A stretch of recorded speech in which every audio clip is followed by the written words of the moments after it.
Hoy vamos a considerar la segunda parte o el segundo tema que tiene que ver con los eventos futuros. ¿Por qué llegamos a cierta conclusión con respecto a los eventos futuros? Mira conmigo aquí, la escatología es la doctrina de los eventos futuros. Viene del término escatos, que significa futuro.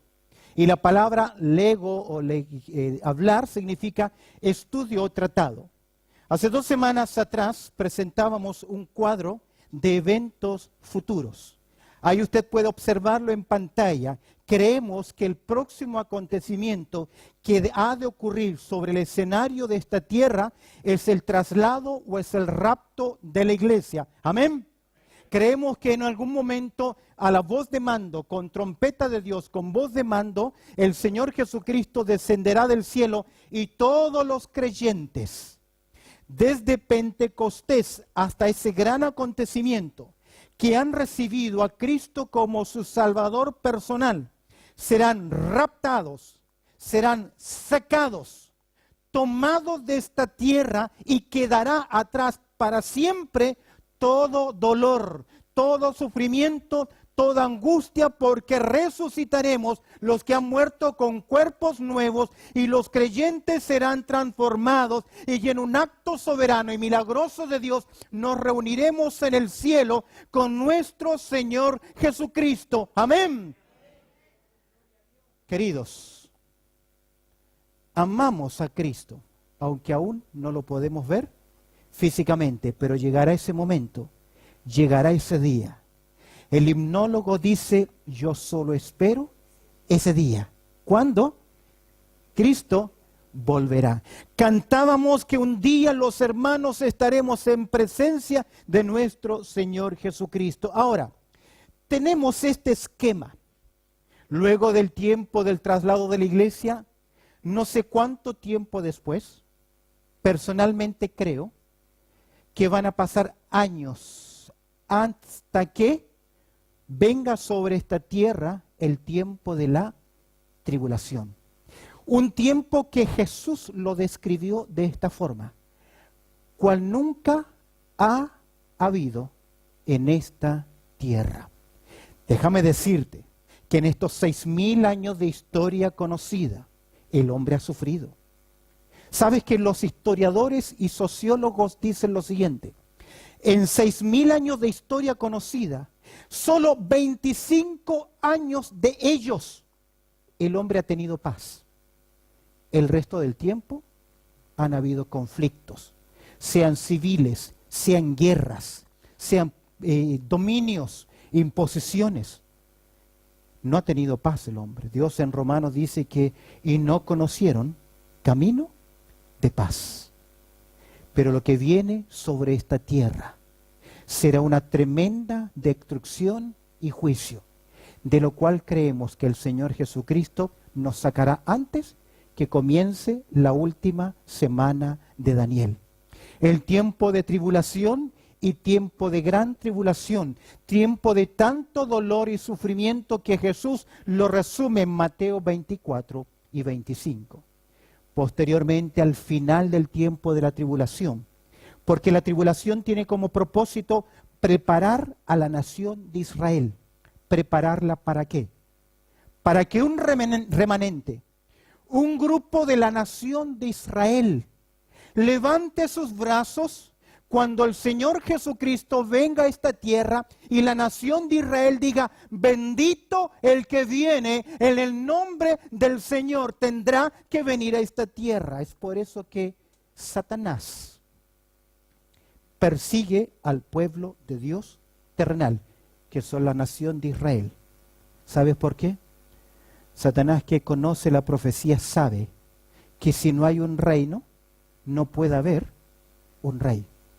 Si no hay un Israel, porque todas las promesas de Cristo como rey no fueron dadas a la iglesia, a usted y a mí, fueron dadas a la nación de Israel. ¿Por qué?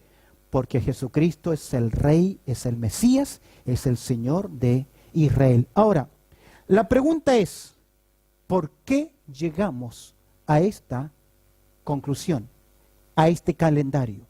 Rápidamente sabemos, y esos son los eventos, ¿por qué llegamos a esta conclusión, a estos eventos? Dios tiene un programa, Dios tiene un tiempo, Dios tiene un programa para esta tierra. ¿Y qué? Se ha de cumplir. ¿Por qué razón? Porque Jesús dijo en Mateo capítulo 24, verso 35, ¿qué cosa? Todos juntos, el cielo y la tierra pasarán, mas mis palabras no van. Queridos, no se va a cumplir en esta tierra la voluntad del hombre. Tampoco se va a cumplir en esta tierra la voluntad de Satanás o del anticristo. Lo que ha de cumplirse en esta tierra es el plan soberano ¿de quién? De nuestro Dios. Esto significa que ha de cumplirse lo que Dios ha establecido. ¿Para quién? Para el género humano. Ahora, ¿por qué llegamos a esta conclusión?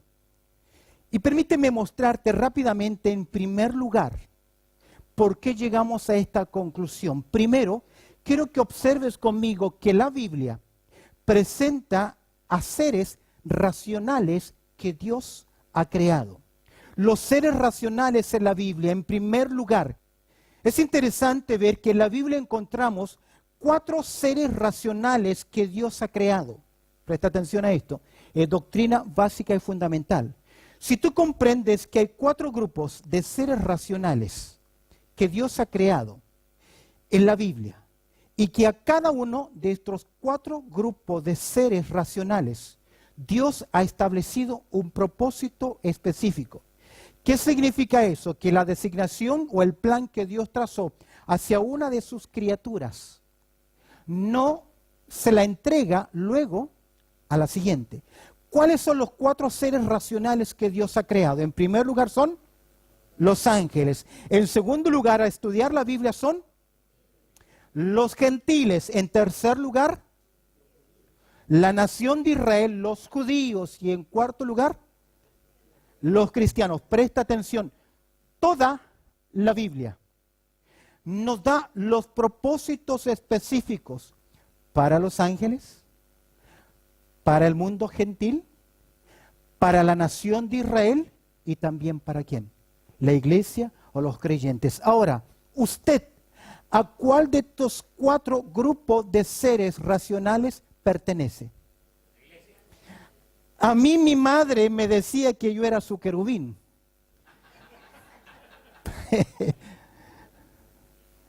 Algunos, nuestros padres nos han tratado de mi angelito, mi angelita. Queridos, yo nunca he sido un angelito. Ni usted qué, tampoco. Ahora, Dios tiene un plan ¿para quién? Para los ángeles. Ahora, ¿usted y yo somos gentiles?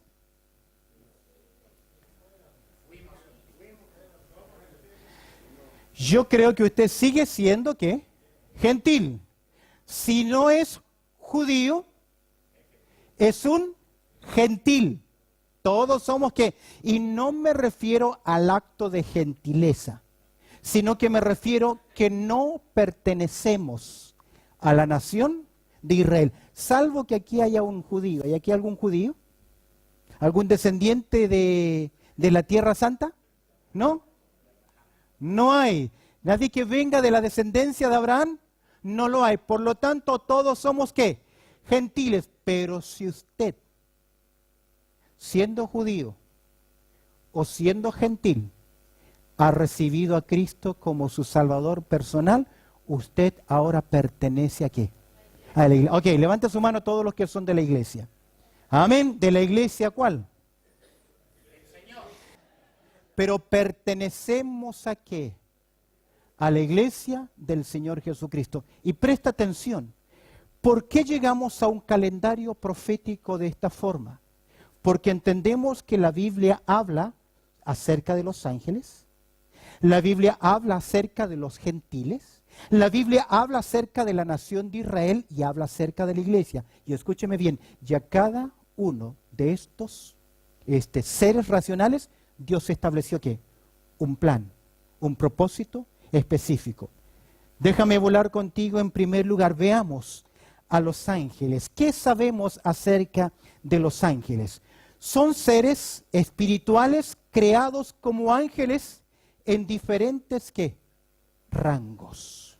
En Colosenses capítulo 1, verso 16 se nos enseña que Jesucristo, que a través de Él fueron creados todas las cosas, sean estas visibles e invisibles, sean ¿qué? Tronos, dominios y potestades. Nosotros sabemos a la luz de las Escrituras que hay ángeles comunes, que hay arcángeles, que hay ángeles especiales, querubines y serafines, que cumplen ¿qué cosa? Propósitos especiales. Son ángeles. Su morada, la morada de los ángeles, ¿dónde está? En los cielos. Recuerda que Jesús dice, hey, no se alegren tanto porque los demonios les obedecen. Lucas 15:10, sino que alegraos de qué? Que su nombre esté escrito en los cielos, porque cuando alguien se salva, ¿qué dice la Escritura? Los ángeles que están en los cielos, ¿qué cosa? Se gozan, amén. Amén. Ok. Su morada está en los cielos. Desde ese lugar, ¿qué hacen los ángeles? Cumplen su función. En Hebreos capítulo 1, verso 14, dice que son espíritus ministradores, que vienen del cielo para cumplir una función especial. Escúcheme bien, en esta dispensación, Dios no está utilizando a los ángeles para traer un mensaje o una revelación. Daniel recibe una visita angelical. Juan el teólogo, el que escribe Apocalipsis, recibe una visita angelical. Pero hoy no le van a visitar los ángeles trayéndole un mensaje a usted, porque hoy el mensaje lo tenemos ¿dónde? En la palabra de Dios. Ahora, pero ellos cumplen una función del cielo hacia la tierra. En toda su existencia siempre serán ¿qué? Ángeles. Hay gente que cree que cuando un bebito muere y va al cielo se convierte ¿en qué?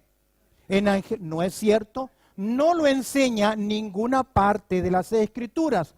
En toda su extensión siempre serán ángeles. Por lo tanto no se puede multiplicar ni morir, ya que fueron creados en forma inmortal. ¿Qué significa inmortal? No eternos, eterno es otra cosa, eterno no tiene principio y fin.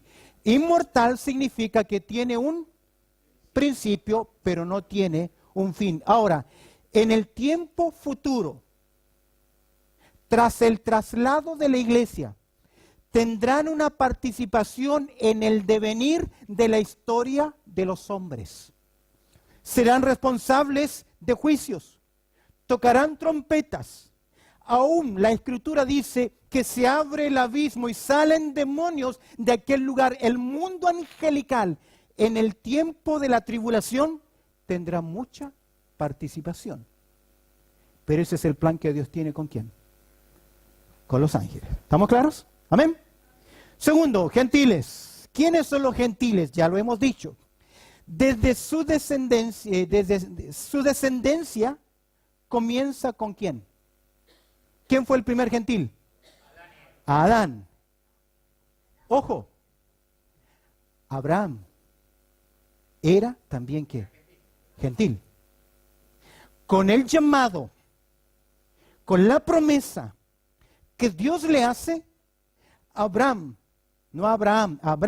siendo gentil, se convierte en la cabeza principal de la nación hebrea. Y se le llama a los hebreos porque cruzan el arroyo. El Hebrín se dice.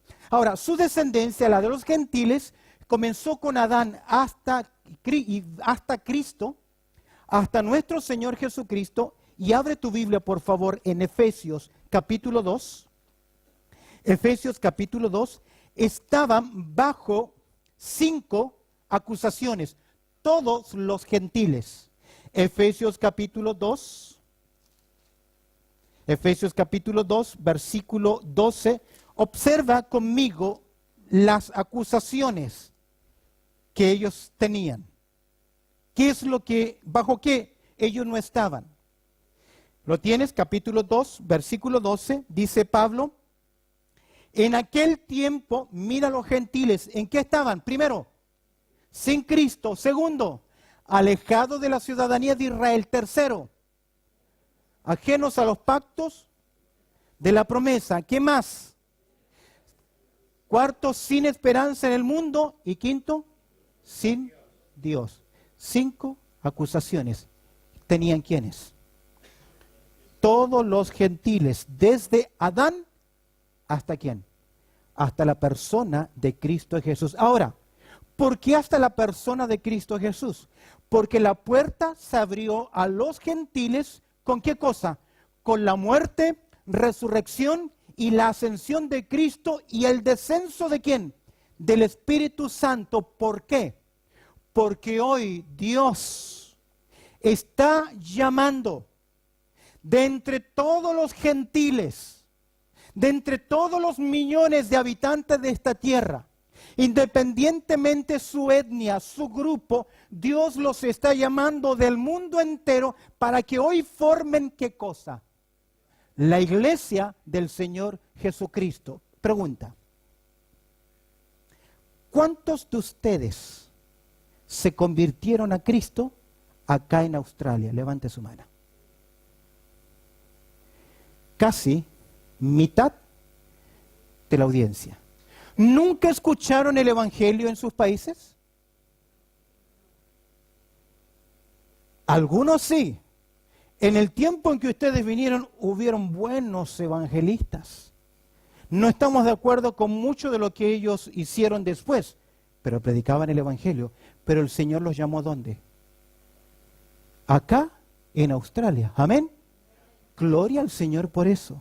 Y aún ha ocurrido que Dios llamó a algunos creyentes, como mi caso y el caso de muchos de ustedes, siendo creyentes, y Dios nos trajo a este país para que usted conociera ¿a quién? A Cristo como su Salvador personal. De entre todas las naciones, Dios nos está llamando para formar ¿qué cosa? Un solo pueblo. Éramos gentiles. Después de la obra consumada de Cristo, Él está llamando a todos los hombres. Los gentiles, presta atención en esto, son tema importante en la profecía bíblica, porque se habla del tiempo de los gentiles. Déjeme decirle algo. El tiempo de los gentiles, presta atención, comenzó en el 586 antes de Cristo, cuando a través de Nabucodonosor el templo en Jerusalén fue destruido. 586 antes de Cristo, porque desde ese momento hasta el día de hoy, Israel no ha sido lo que Dios prometió que fuese. Israel hoy como nación es importante. Israel salta y todos recibimos el polvo. Israel estornuda hoy y a todos nos da catarro, resfriado. Pues son un pueblo importante, pero han perdido hasta el día de hoy preeminencia en esta tierra. Es por eso que se llama el tiempo de los gentiles. Y comenzó con imperios. El imperio babilónico, el imperio medo-persa, el imperio griego y el cuarto imperio que duró casi 1000 años, el imperio romano. Y no ha habido en esta tierra un quinto imperio. Napoleón quiso serlo. Adolfo Hitler quiso serlo, pero no pudieron, porque el quinto imperio que se ha de levantar sobre esta tierra será el reinado ¿de quién? De nuestro Señor Jesucristo sobre esta tierra. Y aún hoy estamos viviendo bajo el tiempo de los gentiles. ¿Sabe cuándo acabará ese tiempo? Cuando Dios vuelva a tratar con la nación de Israel. Son parte importante. En Lucas capítulo 21, nuestro Señor Jesucristo dijo el verso 24, y Jerusalén seguirá siendo hollada, pisoteada por los gentiles. A pesar que en el 48 Las Naciones Unidas dijeron, debemos devolverle, de reconocerle territorio a la nación de Israel y que flamee la estrella de David, a pesar de que en el 48 se reconocen como nación, aún no poseen lo que Dios les ha prometido. ¿Por qué? Porque seguimos viviendo bajo el tiempo de los gentiles y Dios tiene un plan que tiene que cumplirse. Judíos, ¿quiénes son los judíos? En tercer lugar, importante. Dios comenzó este pueblo ¿con quién? Con el llamamiento de Abraham. Y este pueblo siempre será el especial tesoro ¿de quién? De Jehová. La niña de sus ojos, como pueblo de Dios, tienen favores divinos y especiales que ninguna otra nación tiene. Por favor, mira conmigo Romanos, capítulo 9. Romanos en el capítulo 9, por favor. Romanos capítulo 9, ¿lo tienes? Verso 4 y 5. Mira lo que dice la palabra del Señor y mira las promesas que ellos tenían. Mira las bendiciones, los favores divinos. Dice Pablo que son israelitas, de los cuales son, primero, la adopción, segundo, la gloria, el pacto, la promulgación de la ley, el culto y las promesas de quienes son ¿qué? Los patriarcas y de los cuales según la carne ¿qué? Vino Cristo. ¿Notan las promesas que ellos tenían? Ahora, ¿tienes tu Biblia abierta? Amén. Observa un texto precioso. Vino Cristo. ¿Y qué agrega? El cual es Dios sobre todas las cosas. ¿Qué dice su Biblia? Que Jesucristo es Dios. A veces nos cuesta tanto demostrar esta verdad. Mírela, ¿qué dice? Jesucristo es Dios y Jesucristo es judío. Viene de la nación de Israel. ¿Qué hizo Dios con la nación de Israel? Dios ha hecho con la nación de Israel ciertos pactos. Y algunos de ellos aún no se han cumplido. Y escúcheme bien, y esto afecta la escatología. Porque Dios le prometió a la nación de Israel. A Abraham, Dios le prometió a su descendencia la tierra, que aún no la poseen. Y Dios, a través de David, segundo de Samuel, capítulo 7, Dios le prometió a David que de su descendencia vendría ¿quién? El Mesías. El Mesías es judío. Viene de la nación de Israel. Es hombre, pero también es ¿quién? Es Dios. Dios se lo prometió ¿a quién? A la nación de Israel. Es por eso que muchas de las bendiciones de la nación de Israel son terrenales. Dios a la iglesia, a usted y a mí, no nos ha prometido la tierra por heredad. Dios nos ha prometido a usted y a mí ¿qué cosa? El cielo. Nuestra morada no es Jerusalén, no es esta tierra. Nuestra morada es la nueva Jerusalén que está ¿dónde? Allá en los cielos. Ahora, Dios ha hecho estas promesas y hay tres palabras importantes. Se repiten ahí en 2 de Samuel 7:16. Y en el mensaje de Lucas, en el mensaje de María, del ángel a María. Casa, trono y reino. Es decir, casa de la nación del linaje de David. Trono en Jerusalén. Reino, Israel, que tiene que reinar. Dios ha hecho estos pactos y no se han cumplido. Ahora, Dios que es fiel, tiene que cumplirlos. Segundo, cuando Jesús nació en esta tierra, fue presentado en una forma dual o doble. Y los judíos se perdieron en esto. Usted sabe que una moneda tiene ¿qué? Dos caras. Aunque usted le llame cara y sello, cara y cruz o cara y imagen, una moneda tiene ¿qué? Dos cantos, pero sigue siendo ¿qué? Una moneda. Cuando profetizó Dios acerca del Mesías se presentó en una forma doble. Primero, un rey. El león de la tribu de Judá. Rey de reyes. El Mesías que viene a reinar. Pero también se presentó a Jesucristo como Juan el Bautista lo presenta, Juan 1:29. He ahí quién, el Cordero de Dios. ¿Cuál fue el problema de Israel? Que no pudo ver en Jesús que Él era el Rey y que también era ¿quién? El Cordero. Hoy, por la gracia del Señor, usted puede ver a Jesús que es Rey. Amén. Pero porque primero lo vio como ¿quién? Como Cordero, como su Salvador. ¿Qué produjo esto en la nación de Israel? Que los judíos no pudieron entender. Es por eso que ¿qué hicieron? Juan 1:11, usted lo conoce. Juan capítulo 1, verso 11. A los suyos vino y los suyos no le recibieron. Pero el domingo de Ramos, ¿qué gritaron acerca de Jesús? Hosana, Hosana. ¿Qué significa Hosana? Reina sobre nosotros. No es una adoración, no es un canto de adoración, es una aclamación, es una declaración, es una máxima. Reina sobre nosotros. Esa gente 4 días después, ¿qué dijo? Crucifícale. A los suyos vino y los suyos no le recibieron. ¿Recuerdas cuando Pedro les predica a la nación de Israel? Les dice interesantemente en el capítulo 3 de Hechos, verso 15, ustedes, ¿quiénes son ellos? Los hebreos, la nación de Israel. Ustedes dieron muerte ¿a quién? Me llama la atención. ¿A quién? Al autor de la vida. ¿Por qué? Porque los suyos no le recibieron. ¿Qué ocurrió?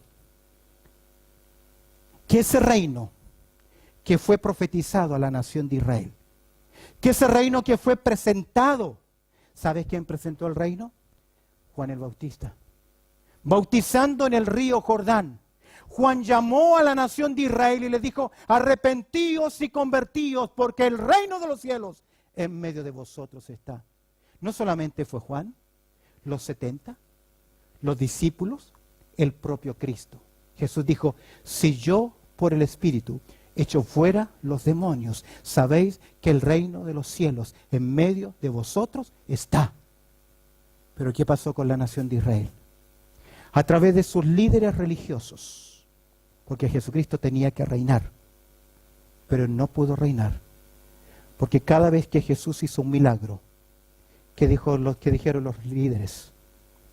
¿Qué dijeron los líderes?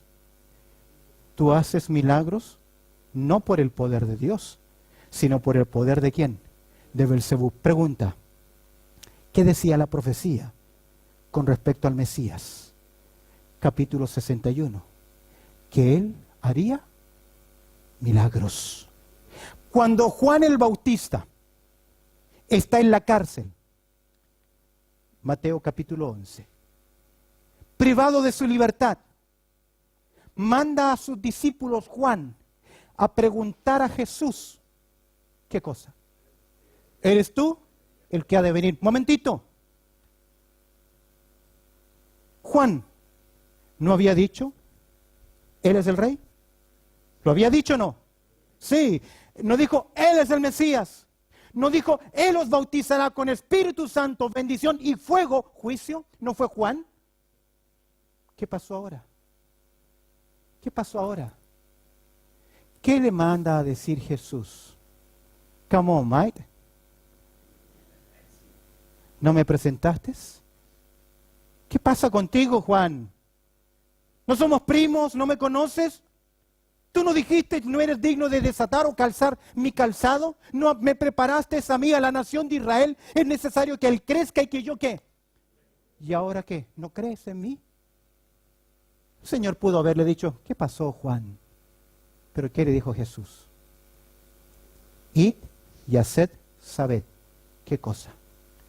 Los ciegos ven, los cojos andan, los muertos resucitan, los leprosos son sanos, los que están en la cárcel están en libertad. Milagros. Porque los milagros que hizo Jesús demostraba ¿qué cosa? Que Él era el Mesías. Pero ese reino que fue ofrecido, que fue profetizado, que fue presentado, ese reino fue Postergado. Favor de abrir la Biblia en Mateo capítulo 23. Mateo capítulo 23.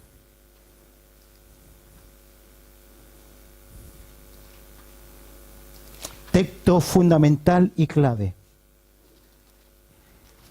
Mateo capítulo 23, para entender el escenario profético. ¿Lo tienes? Verso 37. Mira las palabras de lamento de Jesús sobre su pueblo.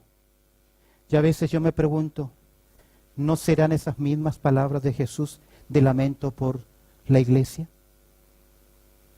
Que a veces no le damos la honra que a Él debemos dar. Mira el verso 37. Jerusalén, Jerusalén. Déjame decirte algo, lo hemos explicado antes los pastores. Cada vez que en la Biblia se repite una palabra así como esta, es para intensificar su importancia. Nosotros en el castellano tenemos una forma idiomática. Se llaman superlativos. Un superlativo es cuando nosotros tomamos una palabra, un adjetivo de algo, y lo aumentamos. Por ejemplo, los argentinos lo usan así. Re bueno. La palabra es bueno. Pero cuando dicen re bueno, ¿ah? Que el Señor me los rebendiga, ese prefijo que ponemos a la palabra es una especie de superlativo. O, por ejemplo, cuando nosotros queremos decirle a Dios más que santo, decimos ¿qué? Santísimo. Y los ecuatorianos dicen santitísimo. No sé si existe esa palabra, pero es ¿qué cosa? Una expresión. Es por eso que nosotros podemos decir a Dios santísimo, pero los hebreos no tienen eso. Y lo único que pudieron decir es santo, santo, santo. No es santo por el Padre, por el Hijo, por el Espíritu Santo, sino es porque quieren realzar el atributo de santidad de Dios. Ahora mira Jesús. Si repite 2 veces Jerusalén, ¿qué está diciendo? Que hay un profundo sentimiento. Observa el texto. Jerusalén, Jerusalén, que matas a los profetas y apedreas a los que te son enviados. Hey, ¿qué pasó con Juan Bautista? ¿Qué pasó con Esteban? Esteban fue el último testimonio que Dios le dio a la nación de Israel. Hechos capítulo 7, y cuando apedrearon a Esteban, Dios cerró la puerta a Israel y se fue a los gentiles, samaritanos, y en el capítulo 10 de los Hechos a los gentiles. Y el mensaje no volvió a Jerusalén. Que matas a los profetas y apedreas a los que te son enviados. ¿Qué? ¿Cuántas veces quise juntaros? Como la gallina junta sus polluelos debajo de sus alas. ¿Y qué? Y no quisiste. ¿Usted ha visto alguna vez a una gallina protegiendo a sus pollitos? ¿O ha visto usted alguna vez a una mamá protegiendo a sus hijos? Esa es la idea. ¿Cómo protege una madre a sus hijos? ¿Cómo se dice? Con uñas, con dientes y uñas. Grandes problemas las iglesias tienen cuando se pelean los hijos, los niños, y las mamás ¿qué? Intervienen para mal. Porque se pelean las mamás y los niños después siguen ¿qué? Jugando. ¿Cuántas veces quise juntaros? Como la gallina junta sus polluelos debajo de sus alas. ¿Qué dice el texto? Mírelo. Y no quisiste. ¿Quién no quiso? La nación de Israel. ¿Qué agrega el texto? ¿Qué dice ahora? ¿Qué dice?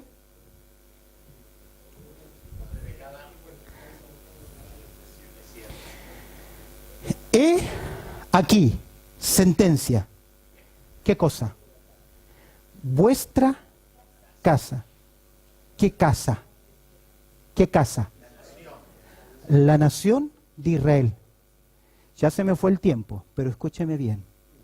Recuerda que en un momento la casa fue ¿qué? ¿La limpiaron? Salió el espíritu malo que la habitaba. ¿Cuál era la finalidad de limpiar la casa? Que viniese el nuevo ¿qué? Dueño. O el nuevo inquilino. Que alguien volviera ¿qué? A habitar la casa. Juan preparó a la nación de Israel, la llamó al arrepentimiento, muchos vinieron y cuando vinieron los líderes, Juan le dice, ¿y ustedes a qué vienen? ¿Generación de qué? ¿De víboras? Y él predicó. Y la casa fue preparada.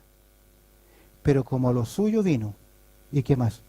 Y los suyos no le recibieron, el demonio se fue. Pero regresó. Y cuando regresó,